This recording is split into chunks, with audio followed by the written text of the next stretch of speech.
Bonjour à tous, je me présente, Maxime Guillotte, je suis tribu leader chez Metanex. Je gère une équipe de consultants spécialisés sur l'ensemble du portfolio VMware et donc on accompagne nos clients dans leurs projets de transformation digitale. Petite vidéo aujourd'hui sur Carbonite, qui est un outil qui permet de convertir des systèmes d'une enveloppe à une autre, donc de migrer des machines physiques vers des environnements virtuels ou des environnements cloud. Le cas d'usage qu'on va vous présenter aujourd'hui, c'est une migration de Nutanix AHV vers vSphere, donc en déployant des agents dans les machines Nutanix pour les redémarrer sur vSphere. Pourquoi cette vidéo? De plus en plus, on a des clients qui nous sollicitent pour des besoins de migration de AHV vers vSphere. Il y a peu de solutions qui permettent de le faire. Chez Nutanix, on a la capacité de convertir un disque Nuta en format VMDK, mais il faut recréer les machines à la main, quoi, ça demande beaucoup d'opérations manuelles. Et donc on travaille avec Carbonite qui permet d'automatiser la plupart de ces opérations-là. Je vous présente rapidement l'architecture de la démo et le processus de migration.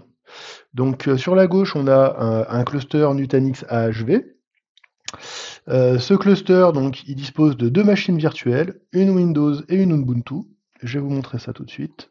Hop. Donc là, je suis sur mon environnement de lab, donc j'ai mon cluster AHV sur lequel on va retrouver deux machines virtuelles, la Ubuntu qui est en point 127 et la Windows qui est en point 126. À droite, on a un cluster vSphere.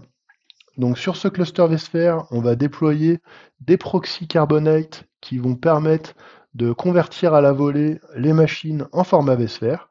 Donc on va créer dans Carbonite des jobs qui vont permettre de transformer les machines Nutanix en machines vSphere. Une fois que la réplication initiale sera terminée, donc ça va se faire au fil de l'eau, jusqu'au moment où on va déclencher un cutover qui va permettre de figer les écritures sur les machines sources pour redémarrer les machines sur l'environnement vSphere. Je retourne sur le lab. Donc ici, on a donc notre cluster Nutanix, et donc on retrouve ici notre vCenter, avec ici les réplicas donc des machines qui sont actuellement sur Nutanix. On a la console Carbonite ici dans laquelle on a déclaré les différents serveurs, donc les deux machines à convertir, les deux proxys et le vCenter du lab. Sur Carbonite, donc on a des jobs de conversion. On voit que ces jobs, ils sont dans un état où la réplication initiale a terminé, et donc là, on est sur une réplication au fil de l'eau. Et donc la prochaine étape consistera donc à lancer le failover ou le cutover. Il y a quelques étapes préparatoires donc, qui ont été réalisées avant d'enregistrer cette vidéo. Donc, on a déployé toute la partie composants d'infrastructure de Carbonite, on a configuré Carbonite, on a déployé les agents dans les deux machines qu'on souhaite virtualiser, ou qu'on souhaite convertir, pardon. On a créé donc les jobs de migration vers vSphere, et pour accélérer le redémarrage des machines virtuelles Windows sur l'environnement vSphere, on a intégré dans la machine le driver VMXNet 3. Il est aussi possible d'intégrer directement les VMware Tools, mais dans le cadre de cette vidéo, j'ai juste mis ce driver-là. Et donc on s'est assuré que les jobs fonctionnent bien et tournent comme il faut. Donc c'est parti, on va donc maintenant lancer la migration de nos deux machines. Donc il suffit d'aller donc sur un des jobs et de lancer donc un failover ou un cutover. Il est possible ici de faire un test, c'est-à-dire qu'on va démarrer la machine à la destination sans interrompre ou modifier la source, et donc ça va se faire en isolant le réseau de la machine virtuelle à la destination pour éviter qu'il y ait un conflit d'adresse IP. Nous, c'est pas ce qui nous intéresse, on va vraiment souhaiter migrer les informations live des données. Avant de faire ça, on va se connecter aux deux machines, et donc on va créer un petit fichier.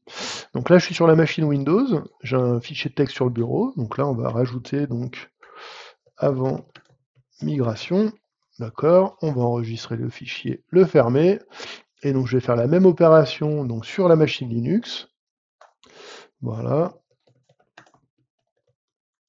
ok, j'enregistre mon fichier, c'est parfait, et donc c'est parti, donc on va lancer le cutover, donc la première machine qu'on va lancer, donc ça va être la machine Windows, tac, et je lance exactement la même opération sur la machine Linux. Alors, donc si on suit les différentes étapes, donc en fait on va déconnecter, on va couper l'accès en fait au stockage et donc pour figer les écritures sur la machine.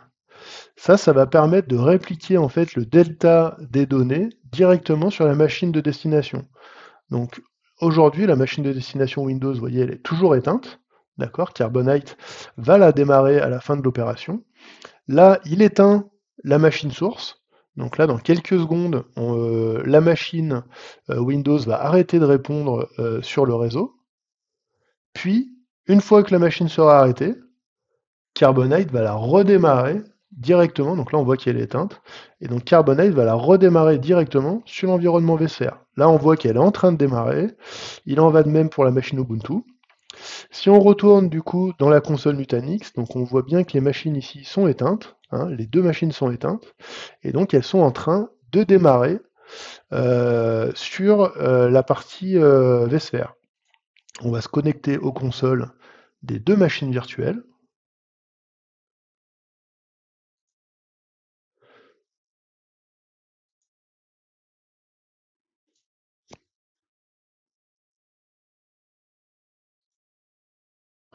Voilà, donc ma machine Ubuntu est en train de démarrer. Voilà, elle répond déjà au ping. Et donc, de l'autre côté, on a la machine Windows qui elle aussi démarre. Donc c'est une opération qui prend un petit peu de temps, c'est normal. On va retourner dans la console Carbonite voir ce qui se passe. Donc là, le failover s'est bien passé. Et là aussi.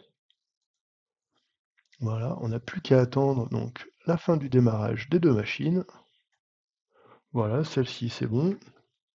On va se connecter, non pas en console, mais on va y aller directement en SSH.